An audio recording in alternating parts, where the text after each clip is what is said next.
Hey, what about now? Well, we'll see because we got a delay. Are we back? Yeah.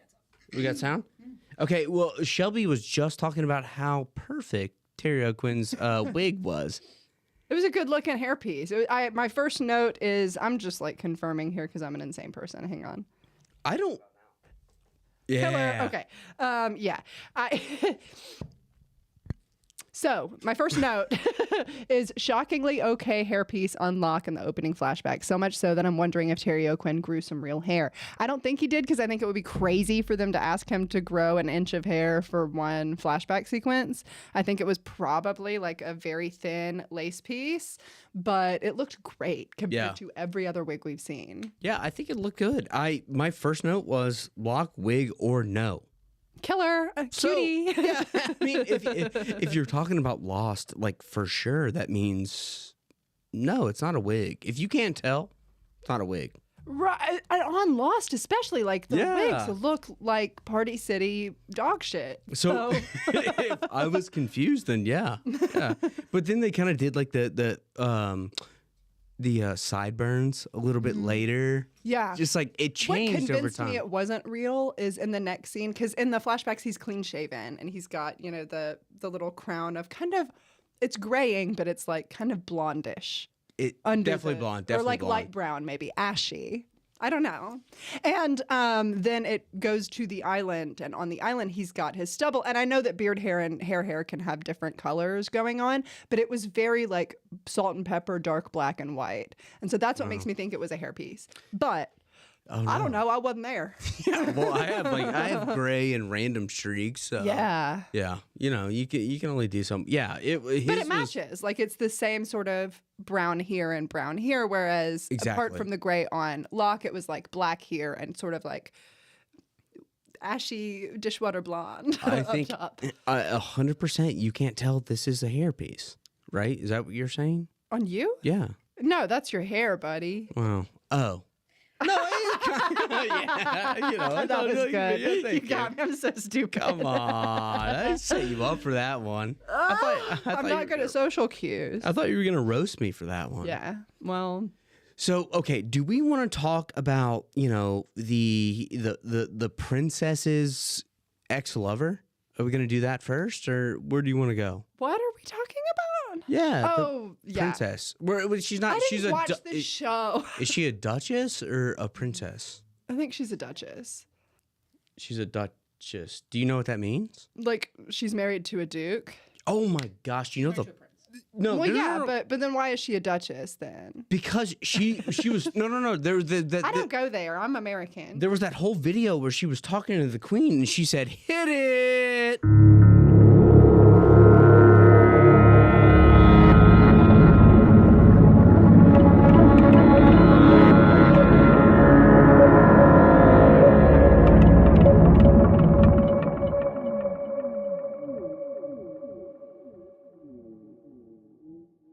Duchess. I've never really thought about it. You don't know why she's a duchess? No, she's married to not the crown prince, but the second prince. I don't know. The spare. I mean, I feel like third in line isn't bad though. Right. I felt like I knew a lot about royal lineage from my Crusader Kings playthroughs. Oh, but apparently I don't. I'm gonna look it up. Okay. What? Because they have 3 kids. They have 3 kids? Yeah. Oh, so they have to come after the older the brother brother's comes kids? after the kids of the older brother. Okay. All right. Well, here's what we're gonna do. Get in the comments, like, tell us how the royal family works. Prince Harry is also a duke. I was right. She's married. She has the duchess thing because she can't be a princess because she's not married to the crown prince. So she's going by Harry's second title, which is Duke of Sussex. So she's the Duchess of Sussex. Oh, classic. Yeah. Yeah. That makes sense. The bottom of it. The Duchess of... That makes sense. She was the Duchess before Charles became king. Yeah. And then that boy William, that bald asshole, became the crown prince. And also, I don't know that he's an asshole. I do have beef with Charles, but she also took some time out to, deal with Peter. Was it Peter? Was that his name? Whom? The son of Anthony Cooper's new wife or whatever. Peter Talbot. Peter Talbot. Yeah, Peter Talbot. from Suits. Yeah. I didn't watch Suits, so I don't have this basis of knowledge. So you're... Yeah, well, I guess I did watch it. I loved it. And yeah, he was on there, and there's like... That was one of those shows that I saw first before Lost, because, we're doing this however many years later. Yeah. So it's like I have all this like different like social knowledge. I see him first. Yeah. Uh-huh. So, but I don't know him from anything. He was one of those where like I knew that he was in something that I'd seen advertised. It didn't click for me that it was Suits until I talked to you. Yeah. But I remember those. And ads Meghan Markle, and the stuff. whole thing. Yeah. But they were not on Glee. Can you tell us what happened on Glee? I would love to tell you what happened on Glee. Today we're flying to Tallahassee. Big surprise. Put your trays up and all that shit. But this episode we're talking about the Man of Tallahassee, which is the 13th episode of season 3. It's one of my favorite episodes of season 3. It's so fucking juicy, beginning to end. Island side. Let's start with flashbacks. Flashbacks. We've got Locke looking like absolute dog shit. His physical acting in the flashbacks was so good. You can tell that he's going through it. You could tell that he was physically afraid to be in Anthony, like physically maybe disgusted is a better word, to be in Anthony Cooper's presence every time that he was. Like, Dario Quinn's just good. Anyway. So he's having a rough time. This guy, Peter Talbot, approaches him and is like, hey, I need to talk to you. You only have one kidney, right? And then he's like, my mom is dating this guy, and I think he sucks, but my mom loves him. I'm trying to figure out if he does suck. But I found out that somebody had donated a kidney to him, and that was you. So if you donated a kidney to him, he must be a swell guy. And Locke's like, well, no, it was anonymous. I didn't meet him. Coward move, in my opinion, but I get it. So Peter Talbot leaves. Locke being a coward. We're all shocked. That was not an invitation to start dogpiling on my beautiful John Locke. Oh, you said it. I know, and I stand by it. So he gets in. He kind of starts investigating to see where Anthony Cooper is. He talks to Anthony Cooper for a minute. It's all a bunch of horse shit. Eventually, the police come to see him and are like, "Peter Talbot's dead. We know that he talked to you before he died. You're under suspicion." And of course, Locke is like, "Well, Anthony Cooper." Jesus Christ, goes to Anthony Cooper's skyscraper to meet him and asks him if he killed Peter Talbot. Anthony Cooper's like, no, of course not. That would be crazy if I did that. Do you want some whiskey? And he pours some McCutcheon whiskey. We know her. And then pushes Locke out the window where he falls 8 stories and gets paralyzed in the topiary below. Bad, sad way to do it. And then he wakes up in the hospital, discovers that he is paralyzed from the waist down, has sort of like one of those scenes that I think are really important for Locke, where you can tell he feels very demeaned by his disability and very, it's just a very good scene of like a physical therapist having to lift him into his chair for the first time and him having to give up that control over his own body. Meanwhile, on the island, we pick up right where we left off with Locke and Kate and Saeed and Rousseau looking at Jack playing football with Tom Friendly. Rousseau dips immediately, and then they kind of go in. They watch for a little while. They stalk Jack while he like walks around the other's compound and goes into a house, and then they descend on the house. Our friends, sans Rousseau. The plan is that Saeed goes in through the front, or Saeed checks the back or something like that, and Kate goes in to like talk to Jack while Locke checks the front. Locke does not check the front. Locke doesn't do anything that he's supposed to do. Kate goes in. Jack is, by the way, playing his own musical score theme on the piano, which was a choice I did not love. And Jack gets up and is like, "There's cameras everywhere. They're watching me, dummy. Why are you here?" Of course, the others come in, take Kate and Saeed into custody. They're like, no one's with us. Lie. But an important one, because at the same time, Locke is on his actual mission, which was never to help Jack, was to go into Ben's house. He goes into Ben's house. Ben is asleep, and he wakes him up. And Ben's like, "Oh shit, you're in my room." He takes Alex hostage for a second in the closet to keep Ben like from doing anything rash, and then is like, "I wasn't here for Jack at all. I was here so that you could show me where your fucking submarine is." And Ben's like, "Okay." So they do all of this. It's a bunch of really good Ben and Locke flirting for like 30 minutes, and then and the whole time Ben is like, "You're gonna blow up the submarine, aren't you?" And Locke's like, "Maybe." I don't know. He does. And we get to the end. We find out that Jack has made a deal with Ben to get him and Juliet off the island via the submarine. They finally shook on it. They're about to go do it. They get to the docks to go to the submarine. The others have John Locke on his knees with guns to his head. Locke looks up at Jack and is like, I'm sorry. Jack goes, for what? And then the submarine explodes. We also have a conversation with Ben where Ben is like, yeah, thank you. I didn't want to let Jack leave, really, because it will make me look weak, but I couldn't kill him because that would make me look like a unfair liar and a terrible leader. So you kind of really helped me by blowing up that submarine. Thank you, kitten. And I'm trying to think if I'm missing anything huge here. We really stuck with the folks that were Rousseau sees Alex. Very beautiful moment. They didn't like talk or anything, but she sees her and like witnesses her. There's another great moment where Saeed like sees Alex and is like, you're Alex. She's like, how do you know that? And he goes, because you look just like your mother. She does. And she goes, my mother's dead. And he goes, I bet that's what they told you. Oh, get thinking, Miss Alex. I guess that's what you missed on Glee. Yeah. So, nothing important. No, all good. Nothing major. Okay. There's like a lot of places we could start. That's what I was going to say. Like all of my notes are like me. It's the audience doesn't know. Like my notes are me trying to keep up with the episode as I go. Yeah. So I'm really not a good place and to some of mine are too. Yeah. So where do you want to go first? Lord. Can we do Locke? Can we do Locke? Yeah. Let's just start. I've been dying to talk about Locke with you all day. Let's just start with the main course, right? We'll do everything later. Mm-hmm. Do you want to talk about flashback Locke or island Locke?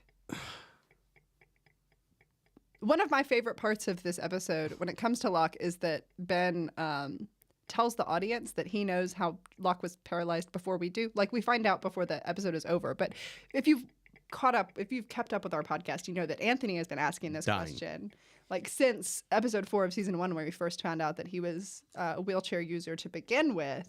He was like, how did he get in the chair? Every flashback episode, we're like, we thought we were going to find out, how he ended up paralyzed, and we don't. We finally find out this episode, but before that, maybe 20 minutes before that, Ben and Locke are talking, and Ben's like, I know everything about you. And Locke's like, no, you don't. And he goes, I do. And he lists some facts about him. And then he gets to the chair thing. He's like, I know that you were in a wheelchair for 4 years before you got to this island. And I know how you got there. And I think that's really neat because I know that a lot of people were really clamoring for that information. I think that's perfect for Ben's character because Ben's whole deal is that he has more information than anybody else. And that's what makes him so scary. And so to kind of turn that on us, the viewer, to be like, I know what you want to know. And I know.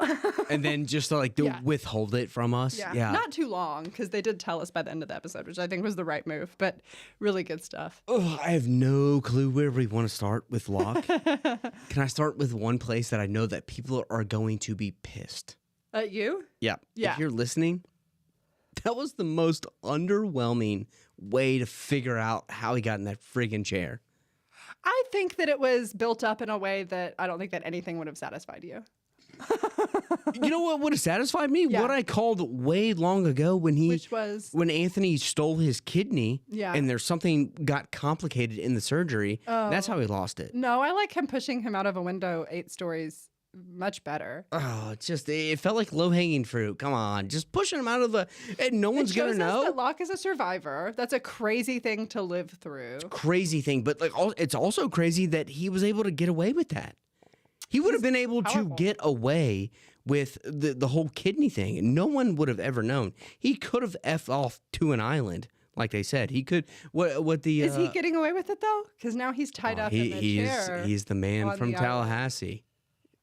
He's the man from Tallahassee. That was an important thing that you did miss on Glee was that there was a box. Yeah. The box. Yeah. Ben was like, the box can have anything you want in it, and it was Anthony Cooper. Yeah.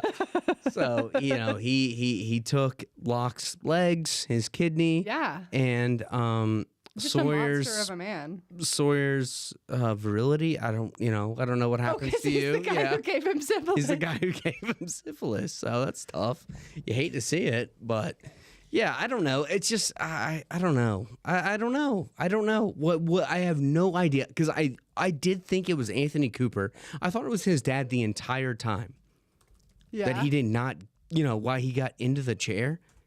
him pushing out of a window with just like one-off character because he's marrying his mom, and like none of that felt like it had the weight of anything else that Anthony Cooper had done to Locke to that point. That's true. Right? Like he kind of like interrupted his marriage. He kind of ruined, his whole thing with Helen. He took his kidney. There were so many different things where I thought where like he could, really be the guy to put him in the chair. And it's like we got this one. How was he not character? I don't know. The stakes didn't feel right. He pushed him out a window, and it was. I think it's really. You can say, but I felt like I wanted it to be more nuanced. I wanted it to be deeper. If I see, he pushed him out because he didn't want to get caught because he couldn't steal any money from Meghan Markle's ex-boyfriend on Suits' mom. No, he's trying to get away with it. Locke knew that he killed this kid. If you wanted to get away with it, it should have happened like way sooner. When? Like with the he kidney. He didn't know that Locke knew until then that he had killed Peter Talbot. I don't know why I want to call him Tablet. Peter iPad. Peter iPad. Yeah.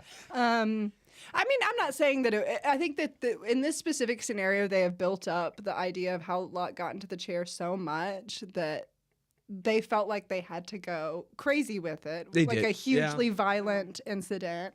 And I also think that whatever the answer is not necessarily going to be like enough for a lot of people. And I get that. I'm not arguing that. I do love the moment right before when he's like, you can call her.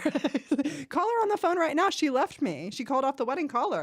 And he goes over to the phone. He's like, what's the number? And then Anthony just like charges him out the window.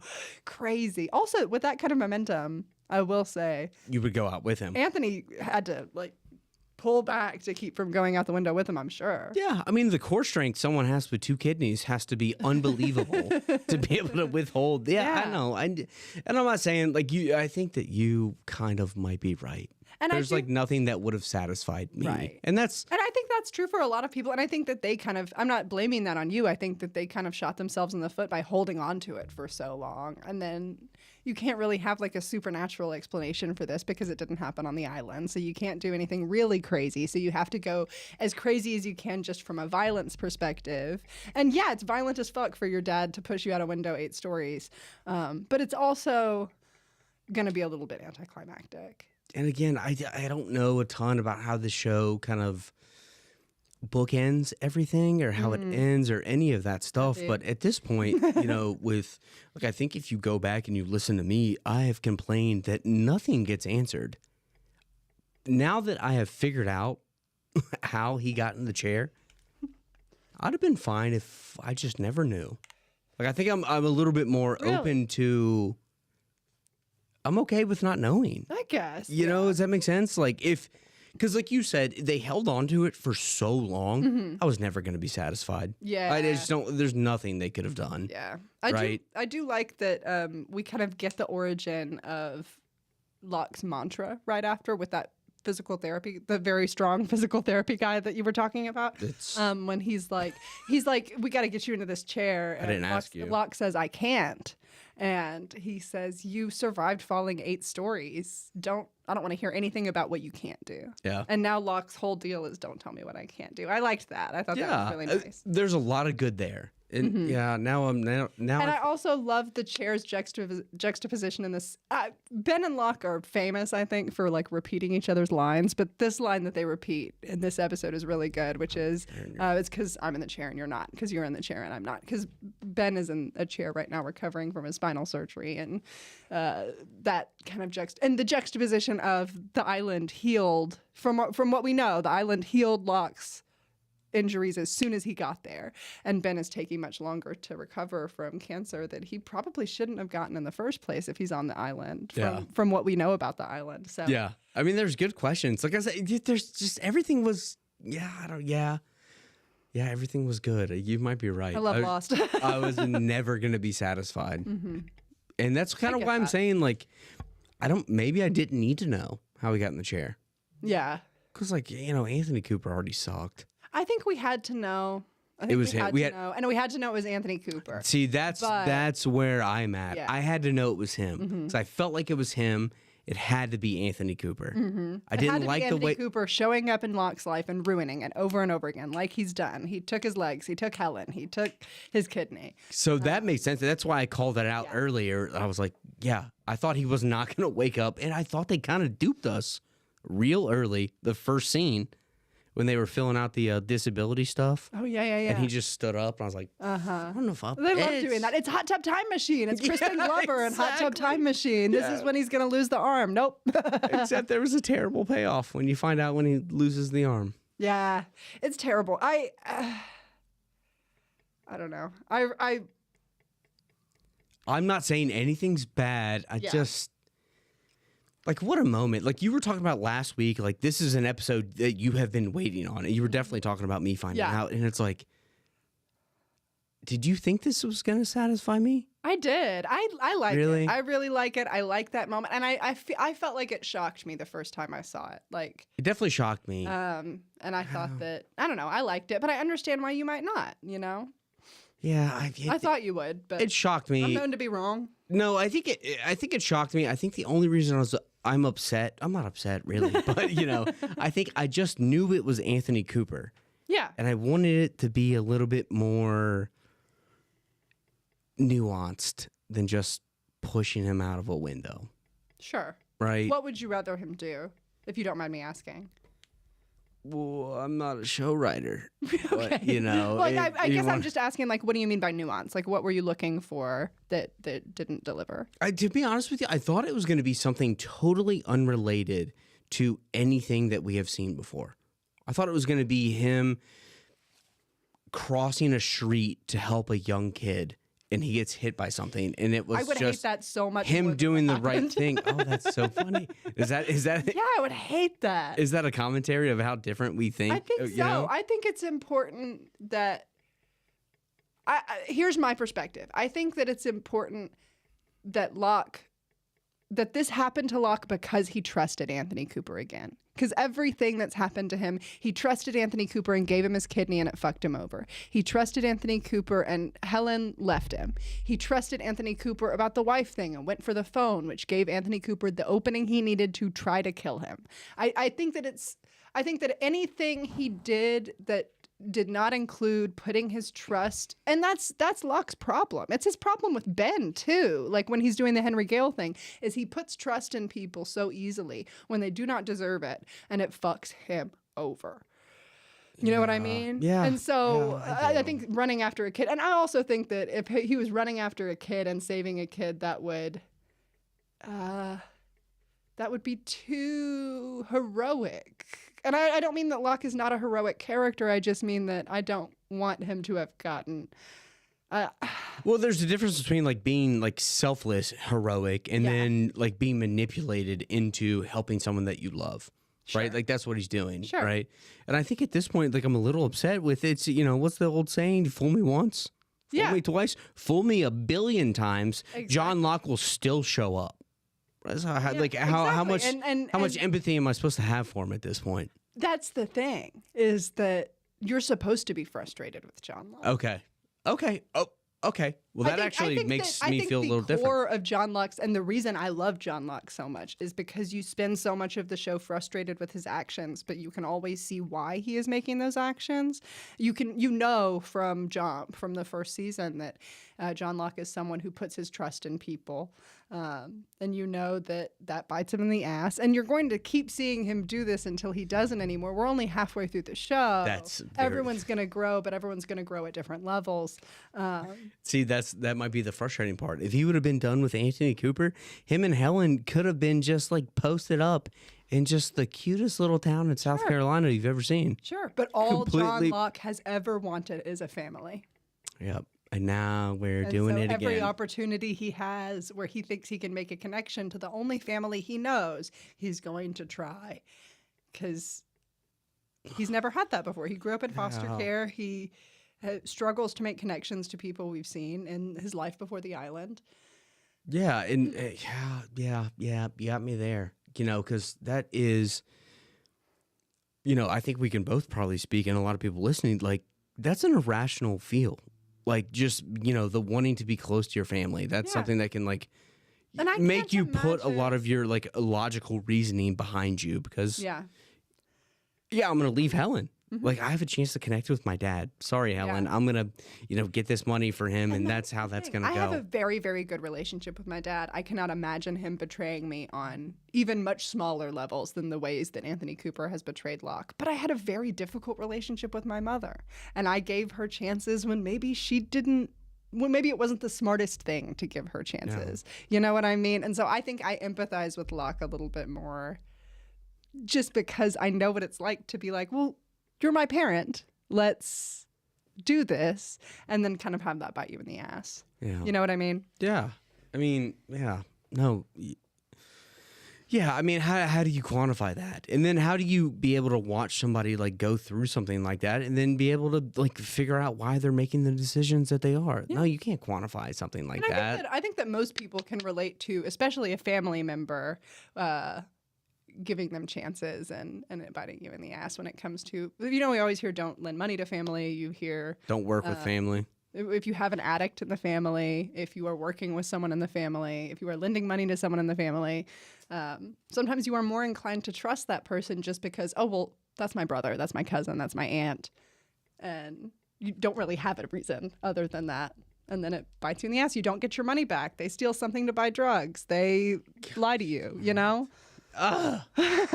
They don't come through with what they said they do. Darn it. But they're your family, so you're going to do it again next time that they ask until you get sick of it. And then it comes into, well, if I don't give him money, he's going to ask my sister, and I know she doesn't have it, but she's going to feel obligated to do it. I might as well do it. And it's like this horrible, I think that, I don't know. I really like Locke's specific family trauma because I think it's very relatable. Yeah, no, that's really good. Like I was thinking like you never get sick of it. You literally do it until it breaks you, and that's you will. And almost all of these situations, these people will keep helping their family members until it comes to the point where there's no option other than like going full no contact. You know what I mean? Yeah. When they've burned you that much, that's when you stop. But that's also when you lose that family member. really wish. And this is obviously different because they didn't have a relationship until he was an adult and blah blah blah. But it's still like the only piece of family that Locke knows is Anthony Cooper and potentially the woman that is either his mother or was paid to pretend to be his mother. And they're both awful to him. Yeah, no, But he will give them chances every time. No, I'm not mad at Locke anymore. I think I'm mad at you. I think you really. I'm used to that.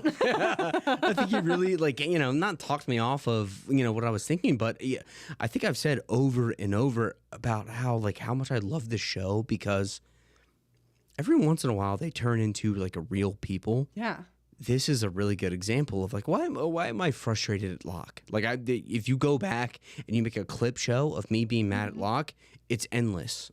It's the addition of because he's human. Because he's so human. And he has these family issues that everybody deals with. And he is flawed in the ways that a human. And I'm not giving him any grace for it. Maybe he's being a little selfish, but everybody in his life who was supposed to love him unconditionally has betrayed him in that way. So the only thing that he knows is to be selfish. Yeah. To get away from that. So maybe I'm being a little harsh, and I really wish you didn't tell me that. I had way more fun. Yeah, and now on the island, he is acting only in his best interest. He is acting on what he wants to do. Because when he has put his trust in other people, it has fucked him over and over again. Literally, he's lost his legs. Lost. Because...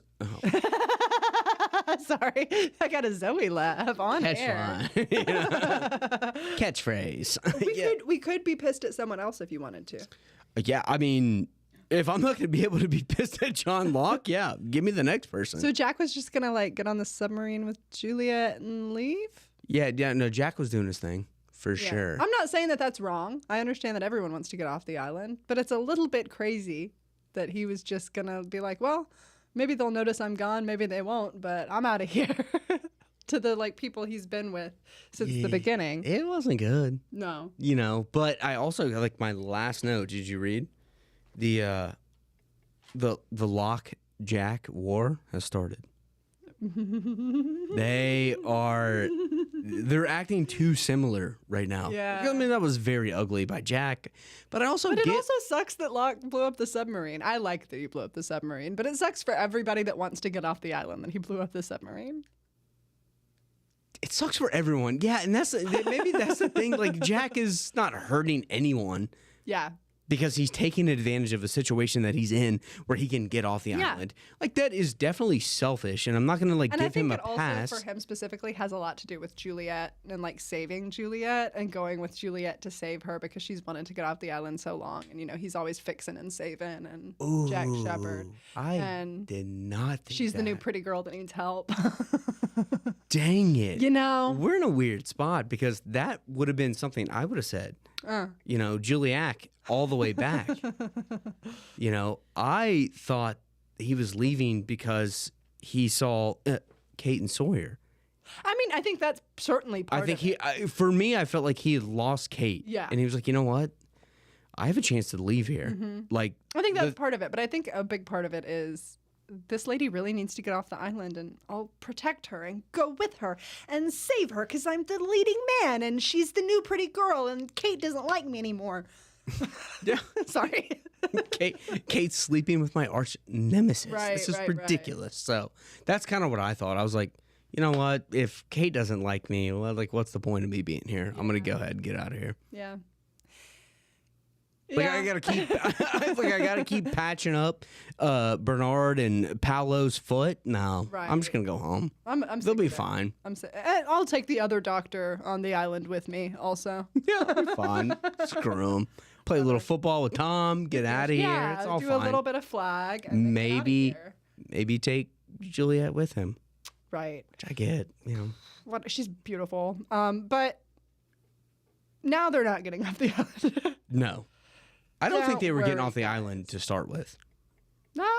Maybe. It depends on how you interpret. This is kind of what I was talking about last week. We had a clip about it, about how I think that a lot of times you know that Ben is probably lying, but you don't know what his goal is or what the truth is. You just know that he's telling a lie right now. Yeah. And I don't know, or maybe I don't remember, if he is lying to Locke when he's like, I was going to let him go. I was kind of backed into a corner where I had to let him go and I couldn't kill him because I couldn't go back on my promise, but I didn't want to let him go. How much of that was true?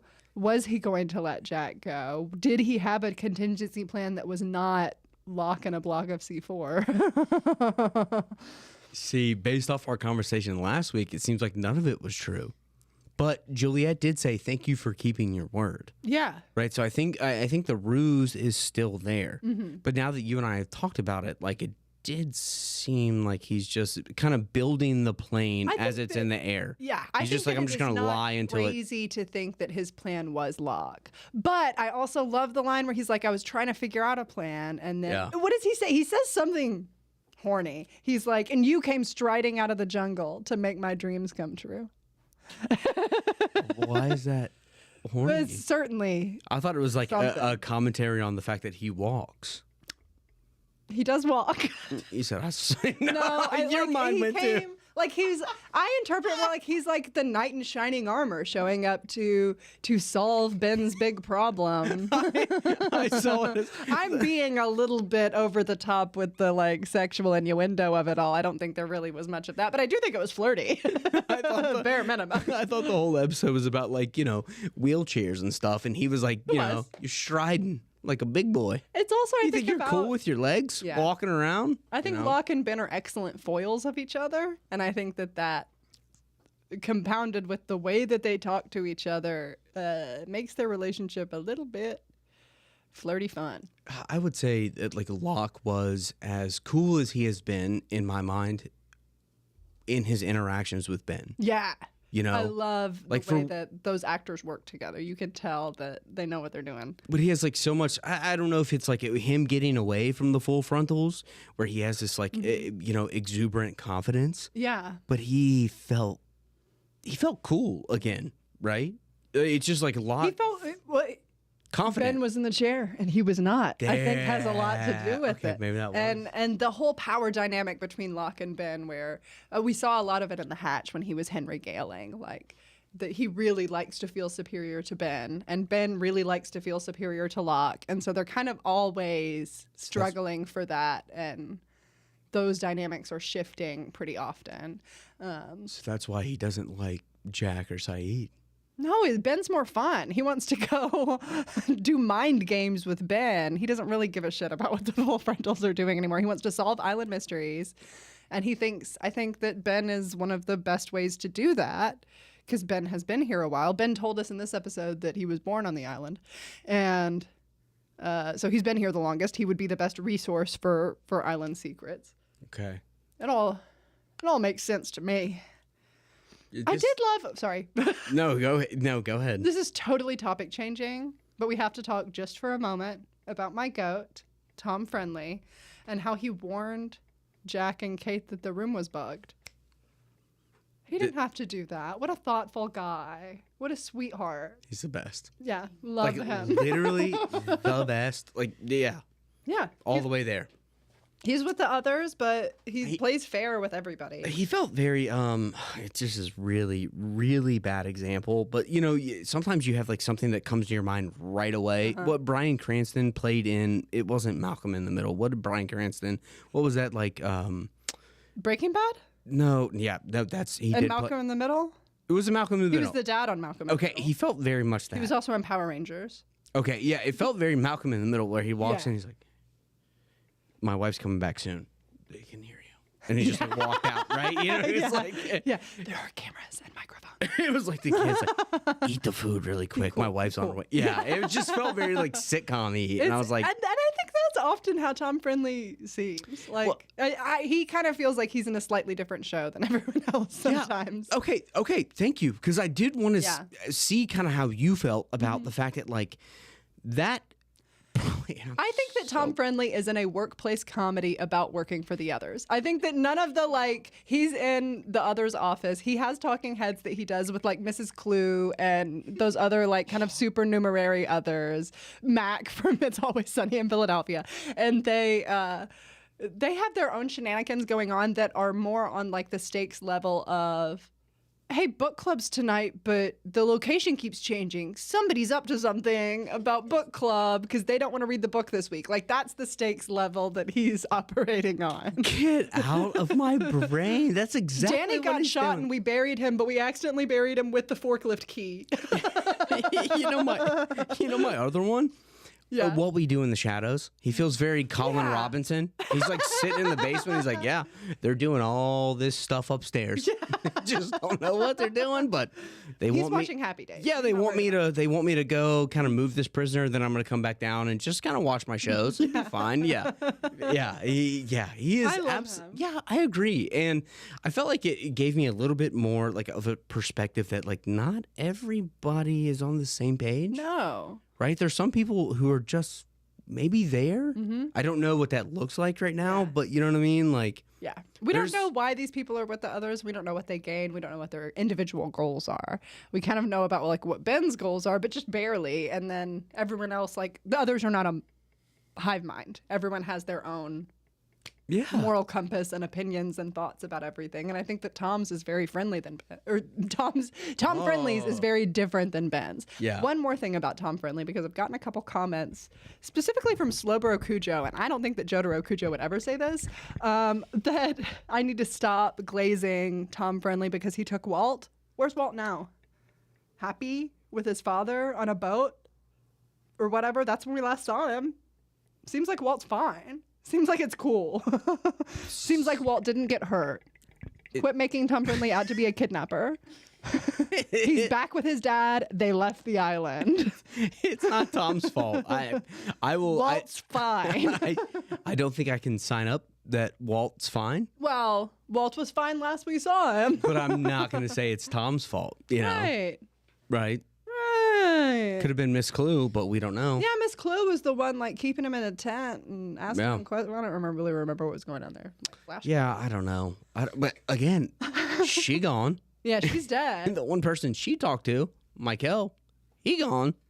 Yeah, that was very funny when he was like, "You're gonna take me to the submarine," and Ben was like, what submarine? I don't know what you're talking about. We don't have one. That's crazy. And John is like, the submarine that Mikhail told me about before I killed his ass. It was just badass. I feel like we're losing the plot with Alex. Wow. Can she just do whatever, but then sometimes she gets reprimanded for it? She's kind of got Nepo baby privilege because she's the leader of the other's daughter. You know what I mean? It's got to be something because... Like, I know we've talked about how she's kind of allowed to, like, lost boy around the island with her slingshot and shit and do whatever she wants to do. But she has, like, full authority, full autonomy. She kind of does, but, I mean, she's Ben's daughter, and I think Ben is, like... But he was born on the island, and Russo is her mom. He's not her biological father. But he's raised her from the time she was a newborn. She calls him dad. This is the first I'm hearing of this. Well, it's all been implied pretty heavily. I was kind of waiting for it to... Well, she calls him dad. He's raised her. The baby was taken. Her father's name was Robert or something. Danielle mentioned one time. He's been raising her. Fine. So she can get away with shit. They've called... What do you mean this is the first you're hearing about? She calls him dad 3 or 4 times in this episode. I'm saying it's very confusing. I didn't really know. And part of my brain was like, you know what? Ben and Russo, like, I need hard confirmation that they didn't have this kid together. Maybe they did. I guess I didn't think about that as a possibility that you would think that. But I guess it makes sense now that you're saying that. But who does she choose then? Right? Because it doesn't seem like she likes him very much. It doesn't seem like they have a great father-daughter relationship. Yeah, but Saeed told her that her mom's alive, and it felt like that was... So, like, we're going to have to go, like, who's she going to choose? Mom, dad? She's raised by a liar. Can you imagine that he would lie to her? For sure. But she stays in his house and, like, kind of calls when he, or comes when he calls. 16. So, I mean, That's her dad. Yeah. I don't think that he's chaining her up in the basement and beating her with a whip or anything. I think that he's lied to her. I think that he has maybe not been the best dad in terms of lying to her and in terms of running a kind of questionably evil group of people on an island. And he's lied to her about the mother he kidnapped her from, or that somebody kidnapped her from. Kendo the Friendo, longtime listener, says, I think she knows how to use Ben's authority to get away with shit too. And I also think that that's true. I think she's a smart cookie and she knows how to be like when she went to get the pack, she was like, my dad needs his backpack. And other number 3 was like, why? And she goes, he needs it. And he's like, fine, take it. Yeah. I mean, as 16-year-olds do. I guess I'm just like, I'm not ready to say that she absolutely hates Ben either. I think that that's also important to say. Right? I mean, she's still kind of there. If she would have hated him, like, I think she would have followed Carl to the other place. I mean, I think there's enough there where she understands it. Like, she's a rebellious 16-year-old. What 16-year-old doesn't dislike their parent? Yeah, right? There was a moment in this episode that kind of told us that she does, on some level, love her dad when Locke is like, go get that pack.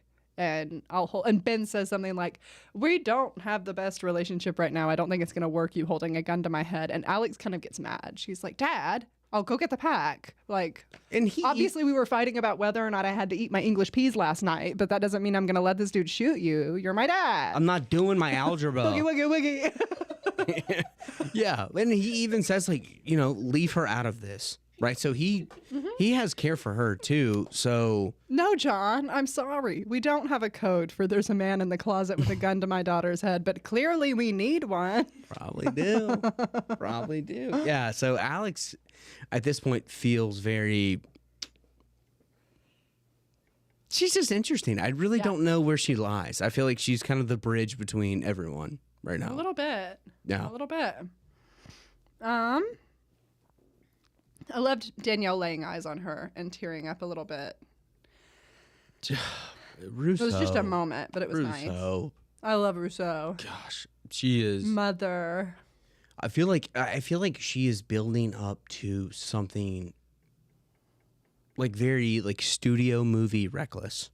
Tell me more. Okay. All right. So if I can lay out a scenario for you when like Jack is playing football or whatever.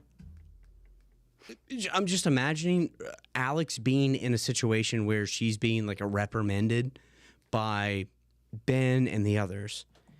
And I imagine Russo coming out of the woods to save her. And that's kind of their last moment. Like their meeting and their last moment, I feel like will all kind of be one. I just don't envision them having a long, 2, 3, 5, 6, 7, 8 episode long arc. I feel like it's going to be one really big moment where Russo does something to save Alex. And that's it. That's crazy. We'll see. Does that make sense though? Yeah. Right? Like I just feel like that's it. She's hiding from her. She's not really sure. And I think some moment is gonna, propel Russo from the shadows. Yeah. And Russo had such a good point last episode. It's a really fraught situation. They don't know each other at all. Like, yes, that's her mother, but they've not met. Russo's low-key crazy. Like, there's not an easy way to move forward and be a mother and daughter. So it's exciting to wonder. I mean, how do you connect? Do you connect in hiding? Like, where are they going to go? Like, I just don't see a future for them. But I feel like there's a moment where Russo becomes her mother in like a really big act. We'll see. Does that make sense? Yeah. Yeah. I love this show. Yeah, I feel pretty good about that. I'm just trying to, just the way that they keep framing Russo looking at her from a distance. At some point, she needs to come out from the forest. Yeah. Like, she has known for a few episodes now, weeks, she's alive. And, was Kate being nosy when she said you didn't ask about her? Sure. Yeah, for sure. Also, you would think that Russo would do everything in her power to find her. She has not done that yet. When we first met her and she had Saeed, all she was doing was asking, where is Alex, over and over again in different languages. Like, that has been her goal, we can assume, for the entire 16 years that they've been apart. How does that pay off? How does that happen? What's their first meeting? That's just kind of where my brain's going with Russo right now. Yeah. I want to put another couple things in your head, just Easter egg wise, this episode, if you don't mind. Okay. There's a TV show that Locke is watching in one of the flashbacks. He's watching a TV show called Expose. Shout out Nikki Paulo. I already mentioned that Anthony pours a couple glasses of McCutcheon whiskey, which is the whiskey that Charles Widmore had that he said was too expensive for Desmond to drink, and the whiskey that Desmond found on the island and drank with Hurley and Charlie. There is, let's see. No, I got the whiskey one. I missed the TV show. It was just barely, just like a second. And really, I think it's one of those things you're meant to notice on second watch. It was Locke's wig. Locke's wig killed. Locke's wig looked great compared to every other wig we've seen. There were some flowers in the scene where they were in the flower shop in the flashbacks. There were some flowers that cost $48. Oh. 48. Locke was in the chair for 4 years leading up to the island. Yes. I caught that. There were a couple of books in Ben's house that I'd like to touch on. There were some next to his bed, and there was another one. One of them is A Brief History of Time, which we have seen before when Mac from Always Sunny was reading it. Oh. When Alex came up and fished him out. When they found Carl getting, brainwashed. Yes. And then next to Ben's bed was The Gunslinger, which is a 1978 Stephen King book about the struggle between the gunslinger and the man in black. Okay. And Locke calls the others Pharisees, like from the Bible. Yeah. Mm-hmm. And there was a little reference to Terry O'Quinn, John Locke's previous work, when Ben asks, I'm going to stop doing that now. Ben asks Locke what he's going to do with the submarine. How are you going to operate the submarine before he realizes he's going to blow it up? And Locke is like, for all you know, I used to be a commander in the Navy. He was on JAG as a commander in the Navy before Lost. Yeah. And then... Well, then he also says, the box. Yeah. Right? He worked for a cardboard box. And, and there's a magical box on the island. God, Locke was so cool. Like, he has not been that cool for so long. He was, it started with when Locke was like, you got any food? I was like, sick, badass. And he was like, badass. you're going to need a bigger box. Then he, Badass. Yeah. And then when he's like walking in, soaking wet from the, wherever he went to the submarine. Why am I blanking on, the dock? yeah, Badass. he's cool as fuck. He has not been cool in so long. Right now, he's John Wicking around, and you're gonna have to get ready for the rest of season 3. That's it. Okay, no. No. I'm here for that. Yeah. Right? He has not been John Wicking at all. He's been John pissing down his leg. Damn. Yeah, Get not his ass, I guess. not John Wicking. So if he's doing that, I'm here for it because he was, he had some moments. I was like, I'm glad you cool brought guy. up the food. He asks if Ben has any food. Ben's like, yeah, there's leftovers in the fridge. He pulls out a plate of chicken from the fridge, like a rotisserie. That Costco rotis. Yeah.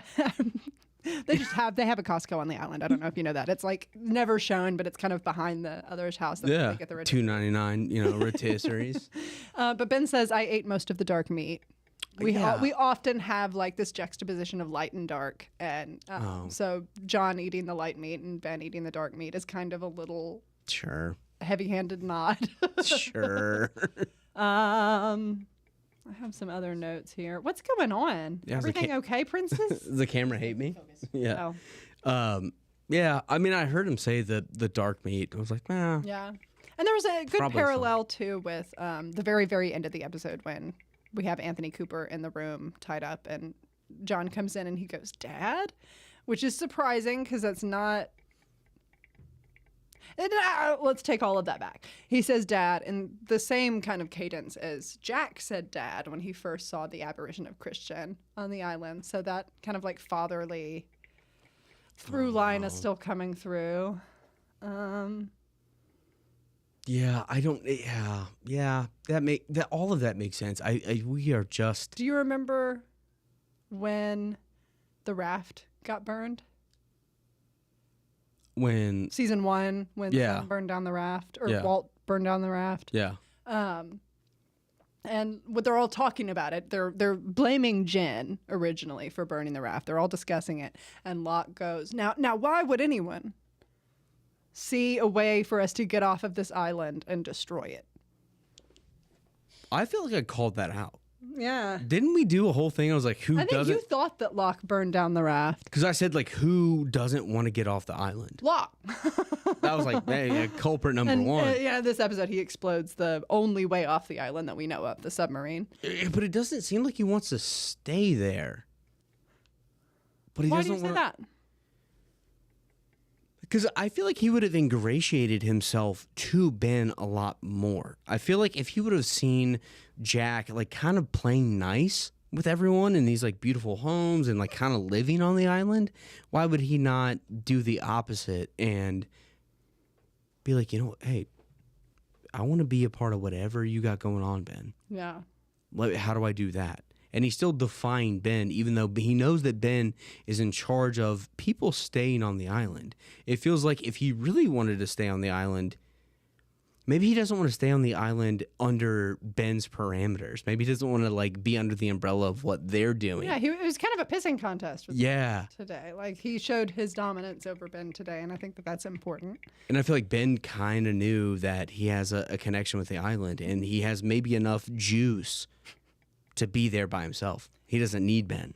Perhaps. I mean, given how the island, from our perspective, how the island is treating Ben versus how the island is treating John. Pretty fucked up. Right? I have a question for you. Okay. I think we should update our death pool. Oh, shit. We're getting close to like the final stretch of season 3. I think you need to make character death predictions now. Okay. This is also a request from Kenda the Friendo, but Yeah. something I was going to do in the next few episodes anyway. But right now is a great time. No, I think it's the right move. Who is the guy who gave Alex the bag?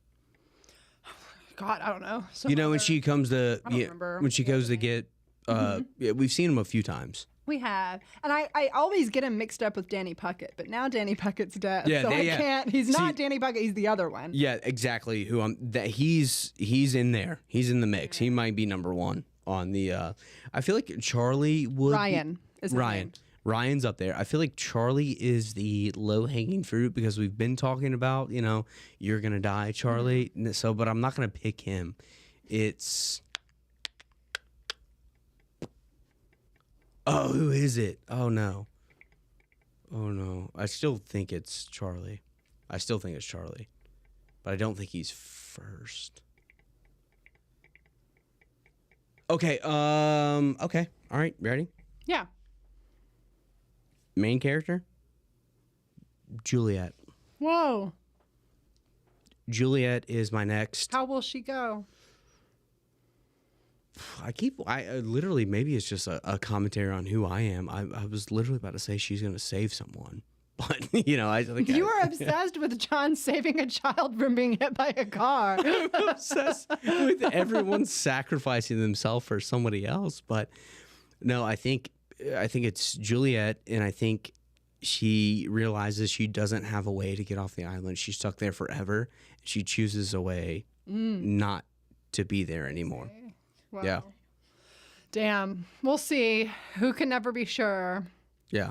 Are we missing anything else super important from this episode? It's about wrap-up time. I'm trying to think.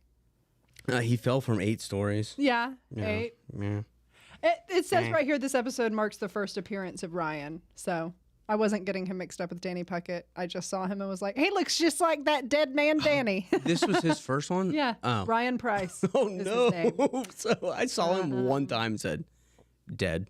Dead. You're gone. He's gone. Okay, well, then, yeah, I'll take it back in the... John Locke also picked up 2 coffee mugs from Ben's kitchen. 1 black and 1 white. 2 sides. Well, backgammon situation all over. Yep. Okay. Yeah. Yeah, I'm going to go Juliet, I think. All right, I can see that. I would love for you guys to join us next week when we discuss the next episode of Lost Exposé, which is a lot of fun. After that, we will take a 1-week hiatus, I think, or we may have another episode that's not an episode of Lost because I'm going to be out of the country on the 23rd, 25th. But we'll be back the week after that. Yeah. And thanks so much for joining us. All right, thank you. Thanks. See ya.